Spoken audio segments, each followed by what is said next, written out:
Oi, masuk, masuk. Masuk. Selamat datang ya di PB6 Padepokan Batam.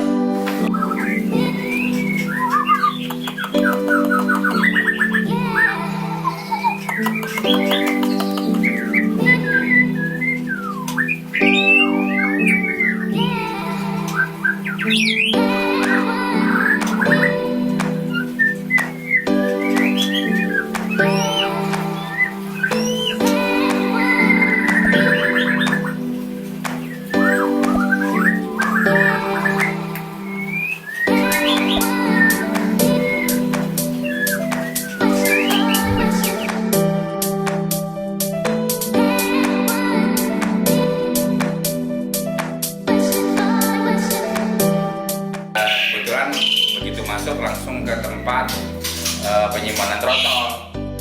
Ini hasil dari Hidayah nih. Sementara kalau penangkaran ada di luar. Jadi nanti kita lanjutkan ke tempat yang burung itu ditangkarkan. Oke? Lokasi kandangnya ada satu baris pertama, baris kedua, baris ketiga. Masing-masing baris nih ada 9 kandang. Jadi totalnya ada 27 kandang tambah ini nggak kita fungsikan lagi karena terlalu terbuka.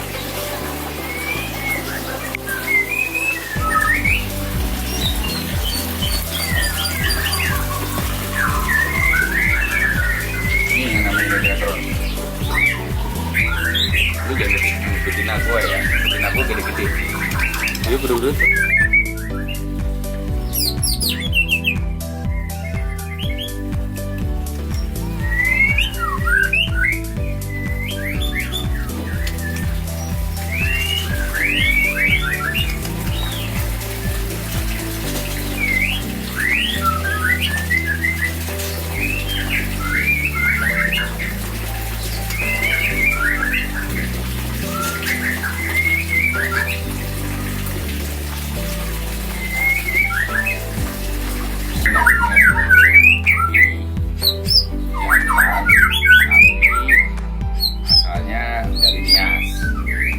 Posturnya besar ini, posturnya sebesar Medan, ekornya juga lumayan nih, ini sekitar ekor 17-18.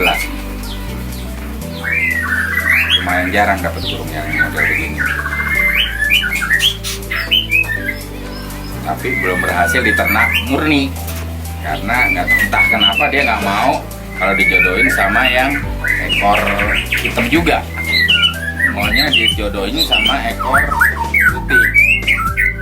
Dapat anaknya anak reok jodoh sama dia reok asalnya Bahorong.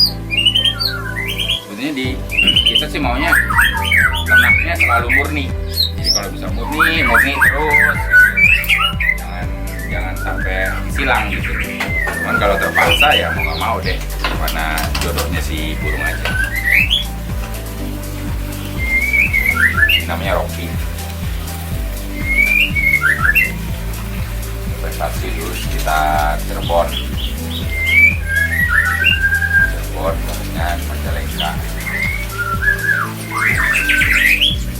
Badannya gede ya? Ya kalau diiring Hidayah maunya sih gede-gede semua.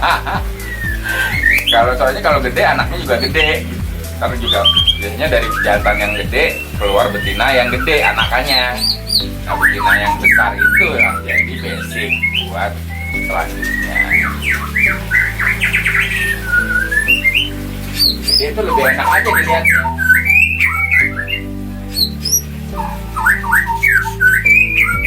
Mentawai mungkin nanti bisa dibedain yang asal Nia sama Mentawai. Sama-sama badannya gede, tapi ini ekornya pendek dan punya volume sama isian yang lebih tajam dibanding Nias kalau Mentawai. Kebetulan juga nggak mau dijodohin sama yang ekor hitam, maunya dia dijodohin sama ekor putih.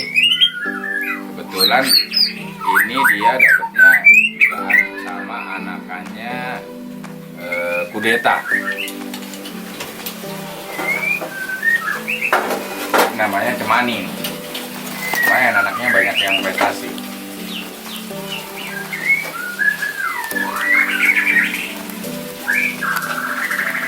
Terpendek ya Om. Bahorok asli. Ini bahorok yang tadi saya bilang yang namanya reok. Saya dapat di Ponorogo, tapi yang bawa emang asalnya dari Supri Damri Medan. Bilangnya asalnya bahorok. Kalau dilihat dari ciri-cirinya sih memang postur, kepala, ekor, tongkrongan, karakter suara emang bahorok. Dan alhamdulillah emang anakannya juga super semua. Banyak kan anaknya gede-gede. Sekarang jadi basic sekarang di penangkaran kita. Jadi anak-anakannya reok ini yang banyak menjadi, terutama yang betina menjadi jodohan untuk jantan-jantan padepokan balak yang lain. Kalau betinanya? Betinanya juga, betinanya asal penangkaran di Jawa Timur. Ini guru saya punya nih, Abah Kozin. Jadi namanya penangkarannya Delta BF di Dulang sana di Sidoarjo. Turunannya dari turunan Jumbo, yaitu juga burung bahorok juga itu. Jadi ini anakan jumbo dengan kuda liar. Jadi kemudian kita kawinkan dengan reok ini asal bahorok. Nah, basic bloodnya inilah yang kita jadikan sebagai dasar untuk mencetak ternakan bahorok-bahorok yang lain. Jadi ini 75% lah. Jadi dari sisi jantannya 100%, dari sisi betinanya sekitar 50%. Jadi kemudian darahnya sekitar 75%. Cuma nanti anakannya reok kita kawinkan lagi dengan jantan yang dari asal bahorok. Jadi makin kesini makin darahnya makin kembali lagi, makin lebih murni lagi. Itu harapannya. Oh, body yang dibilang big itu seperti ini ya? Iya. Ini posturnya nih kalau kita bisa bilang ini XXL ini udah. Ini body segini ini udah XXL. Kalau kita bandingin sama burung-burung biasa gitu Malaysia ya kira-kira jempol sama kelingking lah. Posturnya begitu, dadanya lebar, pandangannya tajam, kakinya kekat, cuman jangan dijadikan patokan bahwa kakinya hitam, merah atau segala macam itu tidak bisa dijadikan patokan. Karena habitatnya memang ciri-cirinya macam-macam.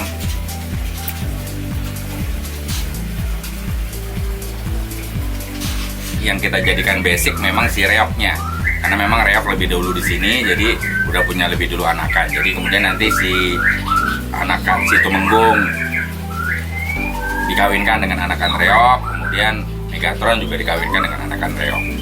Jadi ke depan mungkin nanti bisa aja nanti anakan tumenggung dengan reok dikawinkan dengan Megatron misalnya. Jadi ada 3 darah tuh di situ. Mungkin nanti puncaknya kalau mereka subuh sudah oke, bisa kita ternak juga. F1, F2 itu menurut Om sendiri seperti apa sih? Nggak masalah sih, sebetulnya nggak masalah. Cuman sepanjang masih ada beberapa orang breeder-breeder yang punya dedikasi untuk berternak galur murni, ya sebetulnya fine-fine aja gitu. Sebisa mungkin juga setiap breeder punya lah. Kalau misalnya taruhlah punya 20 pasang gitu, minimal punya 2-3 yang galur murni gitu. Jadi pada saatnya seperti saya bilang tadi, pada saatnya memang diperlukan untuk kita kembalikan ke alam, kita punya kandidat yang memadai minimal secara ilmiah untuk kita kembalikan kepada alam. Saya senang kalau misalnya banyak breeder yang punya niat untuk breeding galur murni. Karena apa? pada satu titik nanti kalau kita harus kasih burung kepada habitatnya kembali, jadi kita kembalikan ke stok alamnya, sebisa mungkin sebetulnya harusnya memang idealnya galur murni. Kenapa? Sehingga kita tidak merusak atau tidak menambah genetika pada genetika yang memang sudah bagus di habitat tersebut. Misalnya kalau kita mau lepas di bahorok, ya kalau bisa turunan dari burung-burung bahorok juga misalnya. Walaupun mungkin nggak terlalu dekat, cuman jangan menyimpang sekali lah. Misalnya kayak kita lepas burung bahorok di Lampung gitu misalnya, atau kita lepas burung Borneo di bahorok gitu misalnya. Sehingga genetikanya udah jauh berbeda. Penangkarannya seperti apa sih yang Om terapkan selama ini? Kalau di Digdaya sih cenderung kita sebetulnya monogami. Kita jarang melakukan poligami. Kecuali memang ada beberapa pesanan khusus. Ada indukan yang memang ada inceran banget. Ya kita kadang-kadang kita ini bukan kadang-kadang ya. Mulai tahun ini mulai kita ada yang kita poligami, misalnya kayak yang Yanggan. Kebetulan Yanggan bukan galur murni, itu kita poligami. Memang tujuannya untuk mencetak burung-burung juara. Tapi secara umum kita cenderung untuk memasangkan burung itu satu sama satu. Jadi kita memang nggak terlalu mengejar kuantiti. Yang kita kejar memang adalah sebisa mungkin burung itu sejahtera di dalam kandang lah. Jadi nggak kita bolak-balik tangkap, pindah, tangkap, pindah, tangkap, pindah gitu ya. Sebisa mungkin. Nah, untuk standar penangkaran yang Om terapkan seperti apa? Kalau penangkaran yang penting adalah kondisi microclimate yang di dalam kandang.